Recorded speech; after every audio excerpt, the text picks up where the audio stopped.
Hello, everyone. How's it going? I'm doing pretty good today. Welcome back to a good meeting here. We're going to dive in further today on some more scams and schemes and fraudulent activity out there in the world, specifically for real estate and how it's affecting real estate. So anyway, let's just dive right into that. This one I'm becoming more and more familiar with. There's been through some communications with other realtors, all in Northeast Wyoming. This type of scheme has tried to present itself 2 or 3 times this year. So even in rural USA, this is as prevalent as metropolitan USA. So let's dive into this and cover it as we go. I'm going to share my screen here, and I'm just going to go over this. This information was not compiled by me. I received it via our friends at Flying S Title and Escrow. And this was an email that come across on February 13, 2023. So you can see that there on my screen. Oh, by the way, Flying S Title and Escrow, I'm going to borrow this image. Like, this image is stellar. It portrays so much of what this conversation is going to be about. So whoever developed this for Flying S or whatever, good job. I'm going to give you credit. I'm also going to use it in some of this information I'm going to pass along. For those of you that are in our inner circle and get emails from us, I'm going to share a link in that email that has to do with this right here. But for the event of this video or our meeting here today, I'm gonna jump right in over to this information. I'm gonna let you read along with me as I see the information. Make it a little bigger there so we can all see. So anyway, the U.S. Secret Service, direct from their Cybercrime Investigations Department. This is how big and how real this stuff is. The U.S. Secret Service has observed a sharp increase in reports of real estate fraud associated with vacant properties and unencumbered properties. I'm going to say these are easy targets. That's why they've listed them here. They don't have to be vacant properties. They don't have to be properties that somebody's not living in. In the video series, you're going to see one that was vacant that I was a listing agent on, that there was a scammer involved in. You can jump over on that video and learn all about it. At that time of doing that video, I was a part of a real life scammer out there in the world trying to take advantage of people. And it's 2023. Some people are at the end of their wallets. Interest rates are higher. They can't buy, but they can rent. We're seeing all kinds of stuff, and these fraudsters, they're smart, they're intelligent, and they're taking advantage of people. Anyway, Secret Service goes on to say that these criminals are posing as the real estate owners. Let that sink in. As the real estate owners. And through a series of impersonations and negotiating the sale of the properties which are vacant or lien free. Lien free. Let's dive into that a second. So vacant properties, we pretty well understand what that means. Or I assume you understand what that means. Lien free. So no loan, no mechanics liens, no IRS liens. It's a clean slate. Like, the properties they are identifying, there is nothing to be brought to the closing table when a title company is involved. So they're the easiest ones to sell. There's no questions asked. It's just super simple. They're focusing on these properties because of speed and time. Because time is against them. These fraudsters know time is against them once things are a go. So they don't need something slowing down the sale of a property. I'm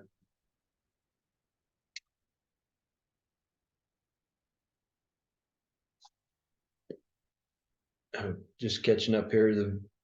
This link here, sorry. I'm gonna, like I said in the email, I'm gonna include this link. It goes on to a whole ton more of information that I'm not gonna share in this video today because I don't want to make this a 2-hour video. But anyway, let's jump into what the scheme is. The criminal searches out on public records, because it is all public record, to identify real estate that is free or mortgage free or lien free, and the identity of the property owner, aka identity theft.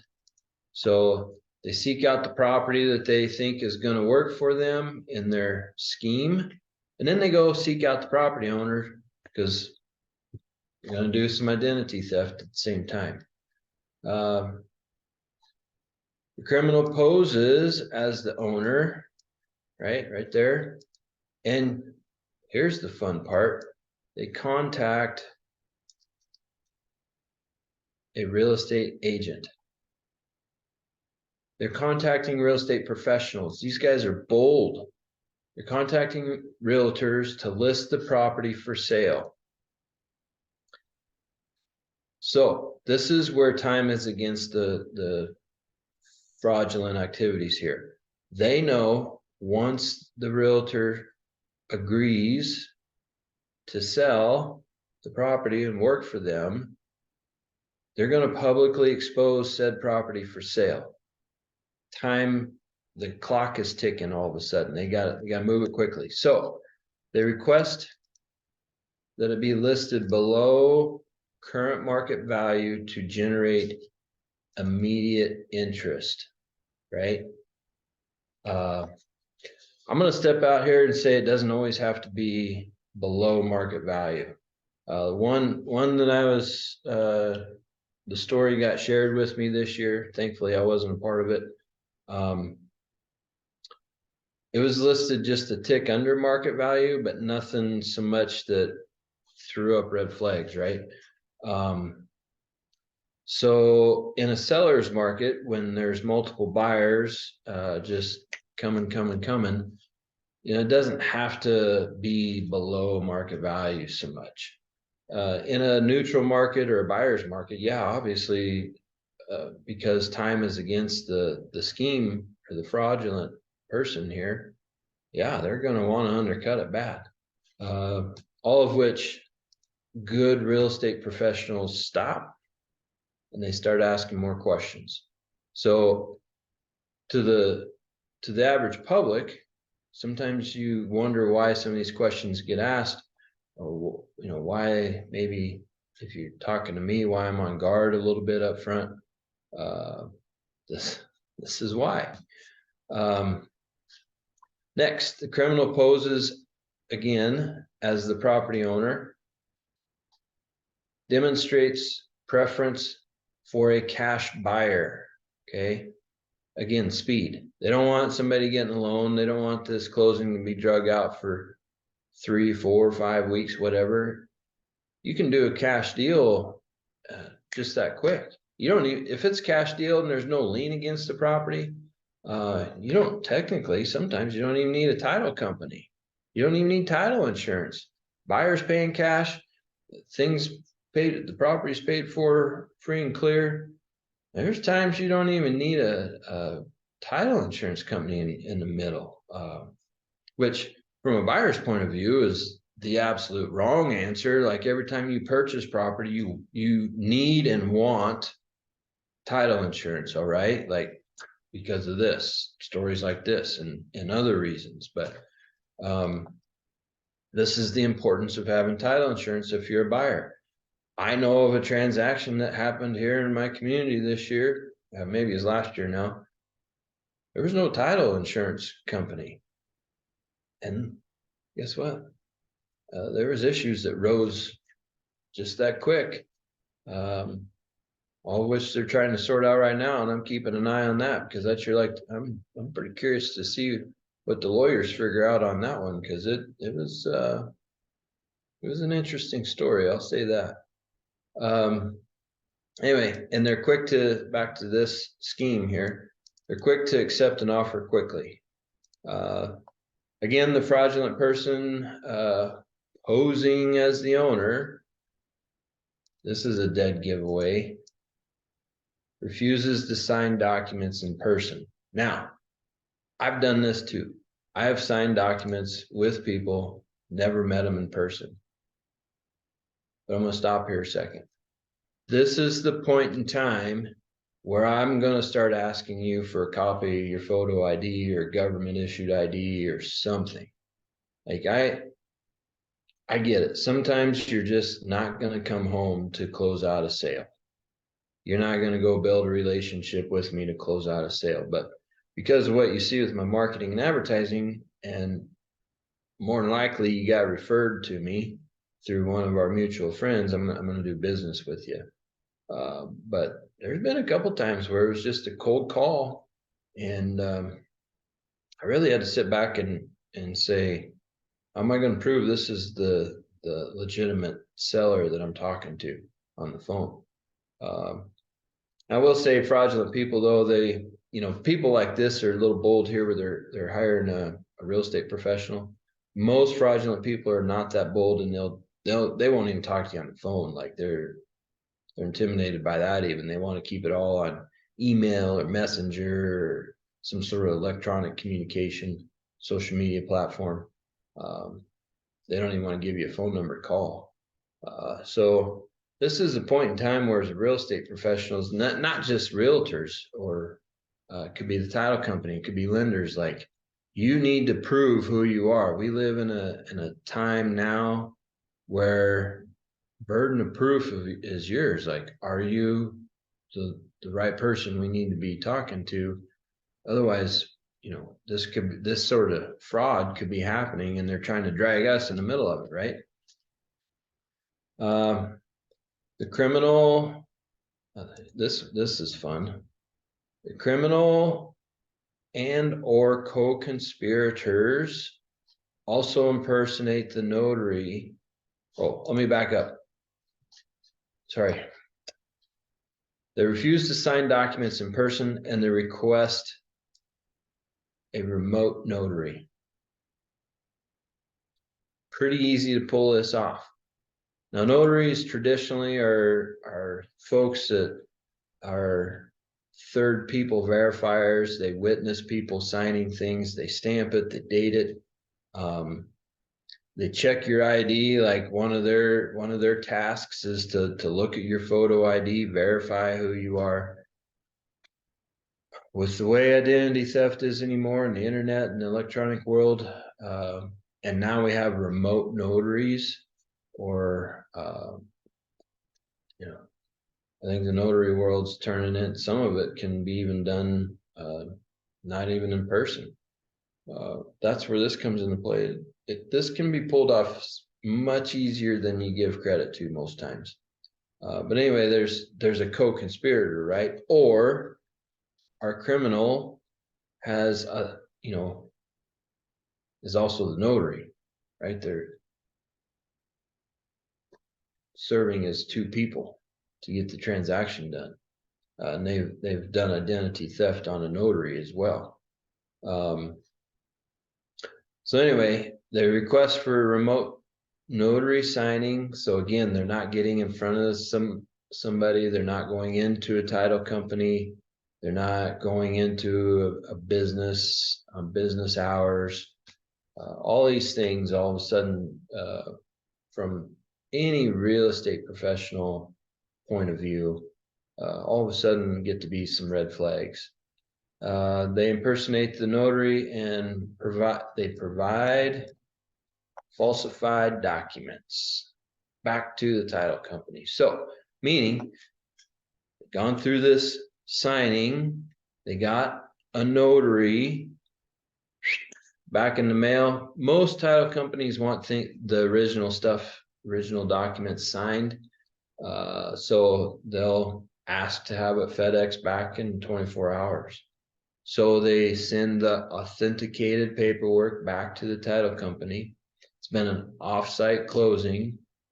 And at which point, when the title company or the escrow agent gets it back, they can move through with the closing, or the closing attorney, and record a new deed, transfer the money. And again, the criminal here in this case will want a wire transfer. They're not going to want you to mail a check. They want their money now, because as soon as that money hits, they remove it, close the bank account, gone. And it's over. And of course, it goes on to say the title company and the closing agent or attorney transfers the funds. And what it doesn't say here is they transfer the deed to a new buyer. That's a really bad day for somebody that's been a criminal, has done identity theft on, all of which is really, really hard to unwind. None of which I ever want to be a part of. So that's why I'm putting this out there for everybody to learn from.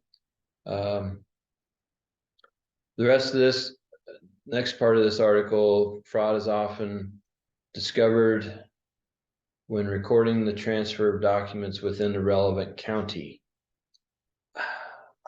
I'm going to stop there. It's not the counties. It's really tough for counties to identify fraud within the system, right? Like there's so many people in play here to work for the buyer and work for the seller.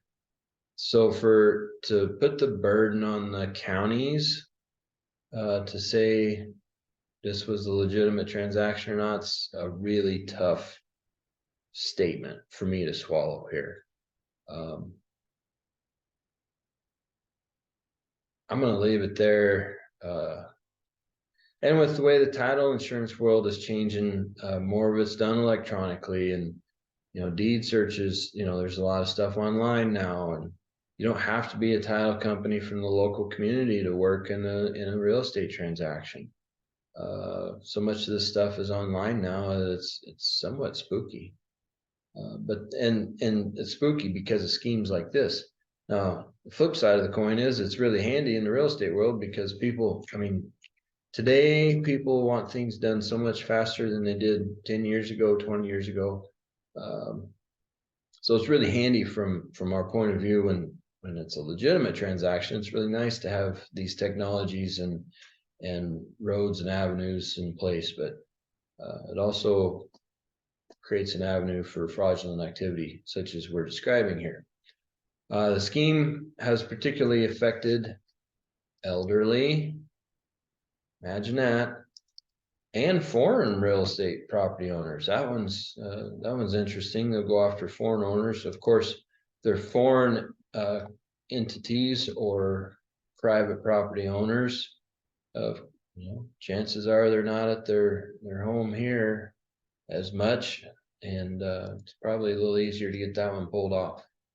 But a lot of research from the fraudsters in to even identify these people. Like, think about the number of hours of homework these people have put into the identity theft part to know that they're a foreign owner.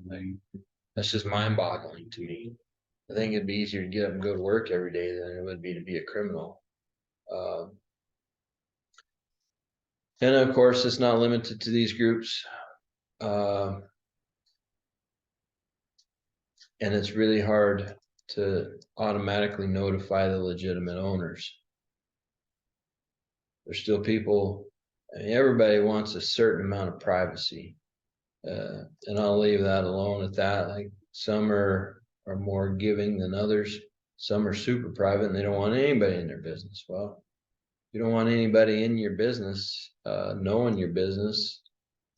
Something like this could come along and sidewind you, and you didn't even know it was coming because nobody knew how to reach out to you.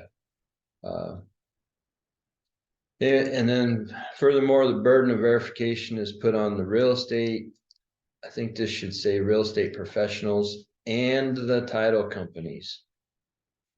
this is the part where I'm going to come in and say again, if I get to a point where I don't know you personally, I've not nurtured a relationship with you, not done business with you in the past, whatever, at some point, I'm going to ask for your driver's license or your photo ID or government issued identification of something, social security card. I don't care. At some point, I'm going to ask. And it's not to insult you. It's not to get in your business. It's to make sure that there's no fraud going on, right? Like, so don't be offended when I ask for it or somebody, anybody else in your circle asks for your identification. Be thankful that they're looking over your shoulder and participate in the actions that they're trying to do to facilitate business on your behalf and make sure it's done correctly. So how do we prevent this? Independently search for the identity and a recent picture of the property seller, AKA talking to me, the real estate professional, the title company, real estate professionals, lenders, whatever. Maybe it doesn't hurt to take 5 minutes and get on Facebook or Instagram or any social media platform and, hey, does this ID match what they got out there? Is there family pictures? I don't like snooping on people. I think it's a waste of my time. I got way better things to do. But if I got an inkling in my stomach that something's wrong, I'm probably going to research you out a little bit. Maybe I'm going to go talk to your neighbors. That's an easy one to do. Your neighbors probably know who you are, and if not, you maybe should go get to know your neighbors, because somebody like me may be coming along someday and saying, hey, ABC person got a hold of me and they want me to sell their property. What, they older, younger? I'm going to facilitate questions to kind of learn about you, especially if we haven't met face to face. I'm going to see if your neighbors know you. I'm going to see if you've been over for coffee or had shared a holiday with them, or maybe you got in a fight. For all I care, I don't know. I just want to know that they can describe you to me. And hey, oh, by the way, does it match the driver's license you sent me? Does it match the photo ID that you sent me? That one's pretty easy for me to go do. I'll go door knocking. I don't care. It's because I'm trying to make sure I'm doing the right thing and working for the right people. Request an in-person or virtual meeting. So I think that one's pretty self-explanatory. If you're hiring somebody and you can't come in personally to an office or agreed upon location, it's fair to have a meeting online virtually, especially with the tools we have on the internet anymore. And again, don't be put off if the professional people in your life are asking for these types of meetings. It's just to make sure things are done correctly. Then it says, be alert when a seller accepts an offer below market value. So, done this. This kind of affects the way we maybe negotiate deals, right? Like, ooh, that's 25% discount on market value. What's going on there? So as a buyer, sometimes, if you're on the buyer end of that deal, maybe all of a sudden you step back and be like, that's a little too good to be true. Are we getting into a realistic transaction? And the real estate professionals need to be aware of that as well. Never allow a seller to arrange their own notary. Yeah, and that's getting harder and harder to defer. I'm just going to leave that one alone, but it's getting harder and harder to defer that one. And lastly, use trusted title companies and attorneys to exchange the closing documents and the funds. Buyers, I know you don't like the title insurance premium if there's a lender involved. Sellers, I know you don't like buying title insurance for the buyer. Buyers, I know you don't like buying extended title insurance. It's a one-time fee. It's not insurance like you're insuring your buildings and it's reoccurring every year, or your cars and it's reoccurring every year. This is a one-time deal. Protect your asset, pay the fee. Don't try to negotiate down the title insurance cost. Like, for no more than they charge for a one-time deal, pay the money. And it's all staged on the value of the property, right? That's how title insurance companies make their money. It's as the price goes up, their premiums go up, but at the same time, they're putting their necks out and risking that as the risk holder, and saying the property you're purchasing or the property you're selling is lien free, and nobody from the past ever, or their heirs, can lay claim to that property ever. That's the risk that they're taking on your behalf for a one-time premium. Pay the money. Now, I know, like today coming into work, I heard an advertisement on the radio because this is such a hard hit scheme in our communities nationwide. Company advertising themselves, title, some sort of title lock. It's like, making sure it's identity lock or something. I don't know. I don't understand it. I've not looked into this company. I just heard the radio ad. And they're selling themselves as, hey, we'll protect your property. Nothing happens unless it comes through us. And I bet the service is legitimate.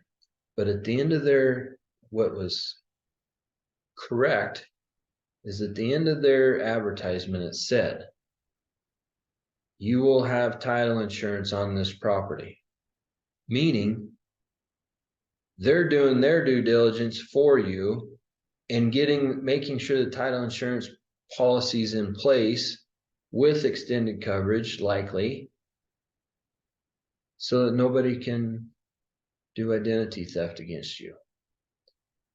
Now, it's pretty easy to do. Think how many of us share the same name with 20 other people out there in the world. My name's Jason Walker. You know how many Jason Walkers are out there in the world? A lot. I wouldn't want one of them guys posing as Jason Walker for real with a real driver's license, saying, hey, I'm going to sell that property over there that I own today. That'd be a tough one to swallow. So, that company's probably got some merit. My point is here, you don't need companies like that if you've done the right processes in the purchasing up front. Leave a paper trail. When you buy the property, hey, here's my driver's license. This is what I look like in 2023. Leave them your social security number. We all got unique social security numbers.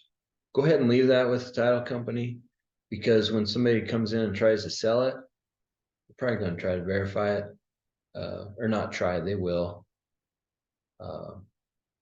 So anyway, enough of that. I'm going to jump back over to this email. Here's a fun little fact. Beware, the Friday of a holiday weekend. I'm just going to make that bigger. The Friday before a holiday weekend represents an exponentially high risk for falling victim to fraud. Now, they say wire fraud here. Let's just call it fraud. Scams. The Friday before a holiday, doesn't matter if it's, they're saying here it could be Martin Luther King Day, Valentine's Day, Christmas, Thanksgiving, Halloween, 4th of July. The Friday before, statistically, is becoming a day in which a lot of us have our guard down. The scammers already know this. The Secret Service is just catching up to them and making the rest of us aware. So B, I thought that was a fun little fact included in this broadcast that was sent out to us here in February. So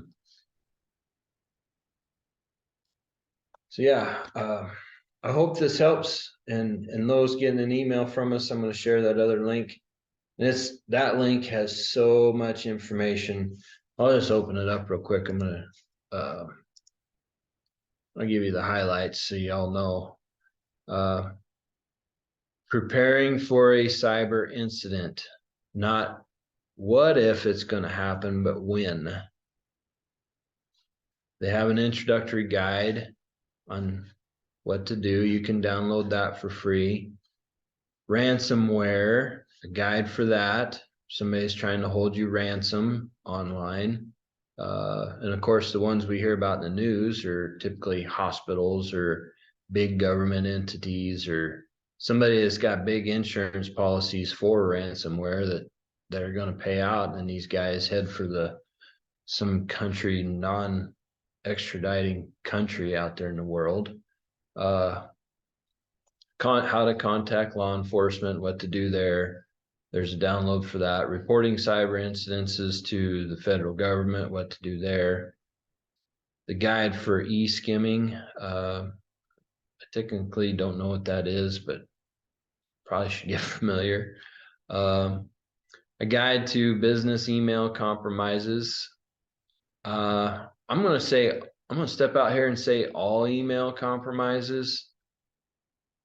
I don't know very many people anymore that don't have email addresses. So let's just throw out the word business and say guide to email compromises and the anatomy of a small business email compromise. So there's downloads for all that.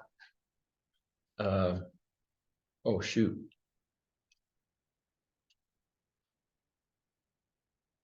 Where did we go?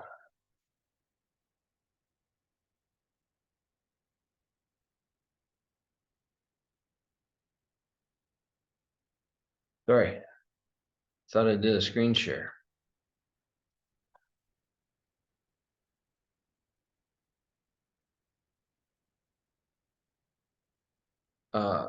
So I'll go back here.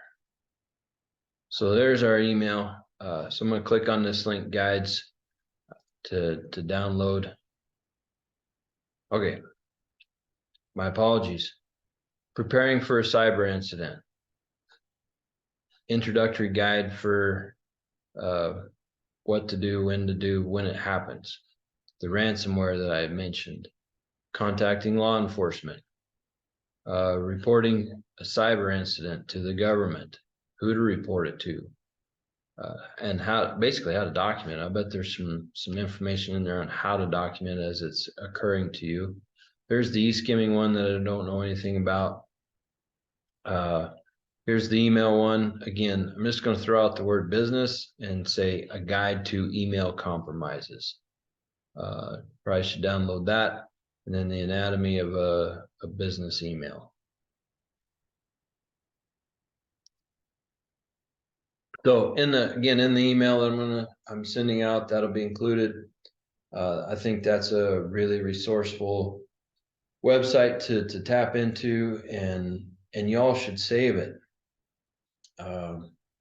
May not happen to you today or tomorrow or next week or next year, but at some point you maybe want to tap back into this information that we're talking about today. So anyway, I think I'm going to jet out now. I think that's enough information for this meeting today. And sorry about the shiny.